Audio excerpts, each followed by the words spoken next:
Come on in, man. Listen, I can't believe what I just read in the headlines just like 2 minutes ago. I was like, you know what, I'm about to go to bed because I got to go to work in the morning. But you know what, I was like, nope, let me go ahead and drop this right now. So, this is crazy. Listen, the entire police department of Minnesota resigns. How does that even happen? What is going on out here in Minnesota? You mean to tell me they not even about to have police active in the city? It's about to get crazy over there if they don't have police. What may happen, I don't know.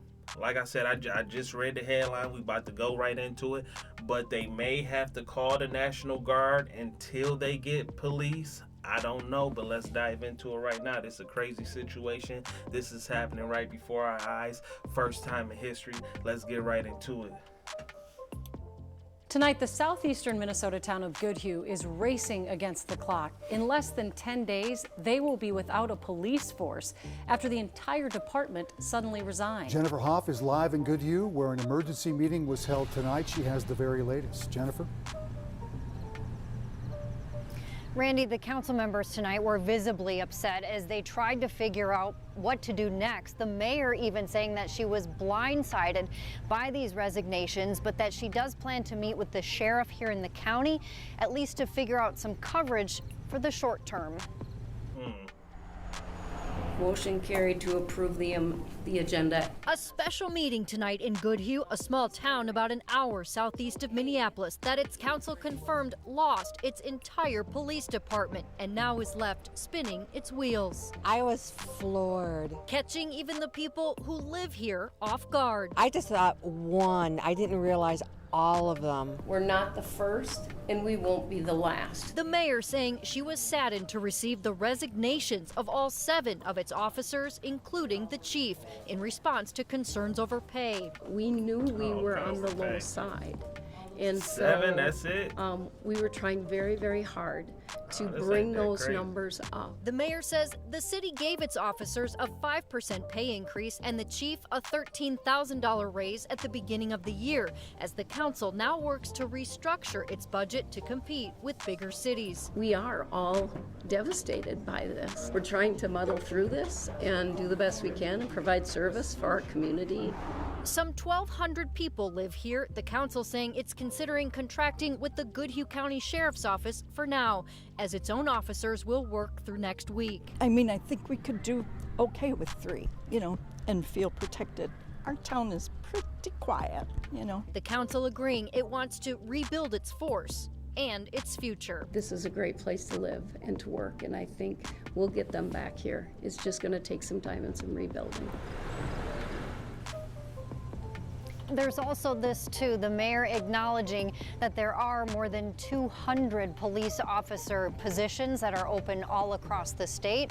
The chief here, for now at least, for the next week or so, reportedly taking a policing job in Lake City, although he wouldn't confirm that or answer any of our other questions when we met him at his home tonight. Back to you. A lot of competition for those officers, that's for sure. I thought it was about to be some crazy stuff because when you said police department, the whole police department has resigned. I'm thinking it was like 500 police officers. I'm thinking like, how did they get that many people to resign? It's only 7. It's only 7. They'd be okay until y'all hire some more people. I mean, it's only 7 police officers plus the police chief. He got a bonus and he was like, you know what? Y'all, let's go ahead and get up out of here. I already got my bonus. Let's go ahead and just let's just go ahead and dip.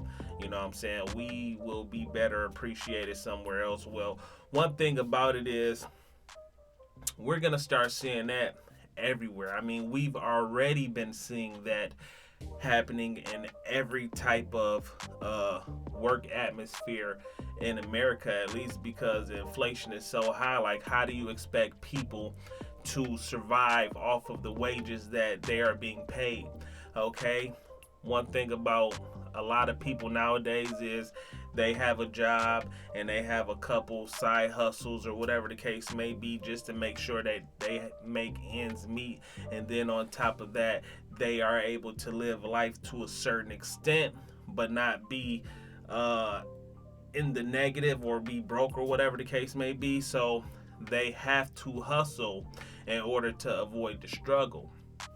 Now, back in the day, obviously I wasn't born like back in the 50s and 60s, but back in that day, obviously the whole family could survive off of, the father alone just going to work, working a 40-hour work week, and that's paying for the home, the car, living middle class, and just living a decent life.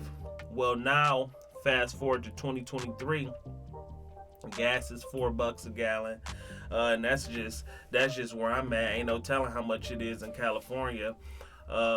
It's a lot of things that transpire to the point to where it's just not the same anymore. So, this is a massive situation for the actual police department, but at the same time, this is happening worldwide.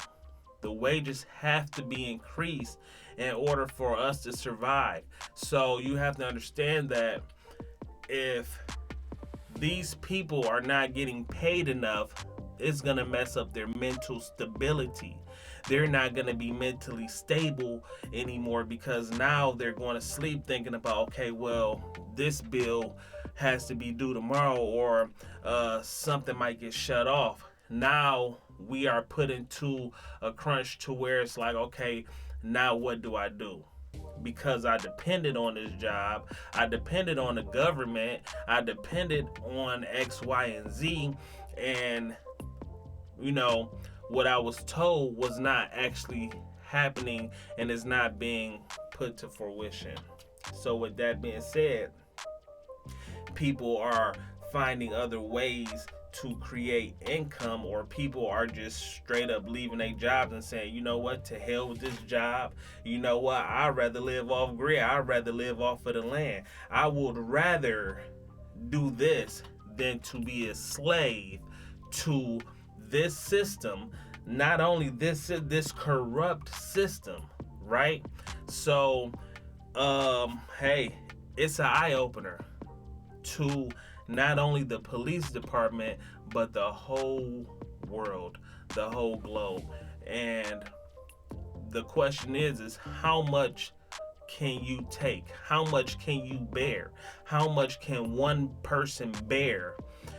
To the point to where they explode and they say enough is enough. I mean, they band together and they walked out and they said, you know what, y'all just gonna have to figure it out on your own. Luckily, it was only 7 of them, and I know that they're gonna be able to find like some people that just want to just come and work over there. Borrow a couple police officers from a couple other departments, because it's only 7, and I believe they said the community, it was only like 1,200. Well, whatever the case may be, that's not a lot of people.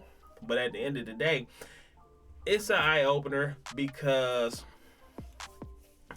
money is the root, okay? Money is the root. If you cannot keep somebody, to a certain extent comfortable, you have to make a change. Either you make a change, or they're going to make that change for you, okay? And when you get the next group of people in, they will be going through the same stuff. What I'm seeing nowadays is that people, they're getting jobs, they're getting top tier jobs, but they're not getting top tier pay. And so the people who end up retiring, they had that top tier pay.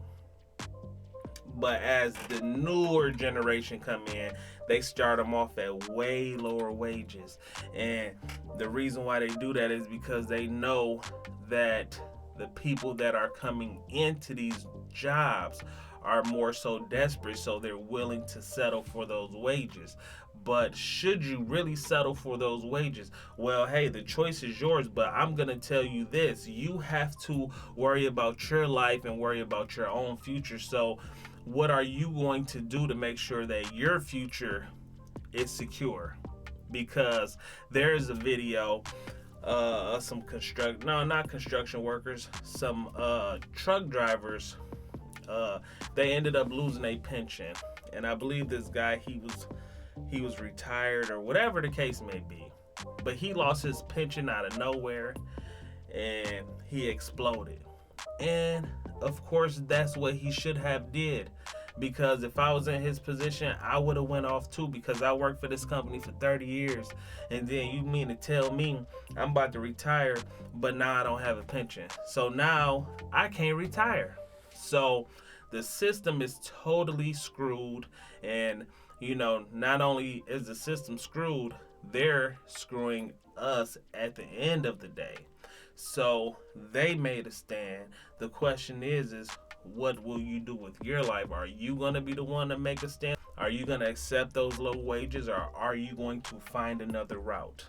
Are you going to make sure that your family has income, residual income coming in to the point to where you don't have to work and you can just sit on your butt? But you got to get up right now and start grinding. You got to get up now and start grinding. You can't be dependent on these people to give you wages that are acceptable. They will never pay you what you feel as though you are worth. So you have to get out there and make sure that you make ends meet, and you got to make sure, and that's if you're living on the grid. If you want to live off grid, hey, to each their own. Me personally, I wouldn't mind living off the grid, because well, I'm about ready to get up out of here, go to Africa or something. But hey, they living good in Africa too, so don't get it twisted. But this is an eye opener, y'all. Let me know what y'all think about this video. I'll holler at y'all on the next one.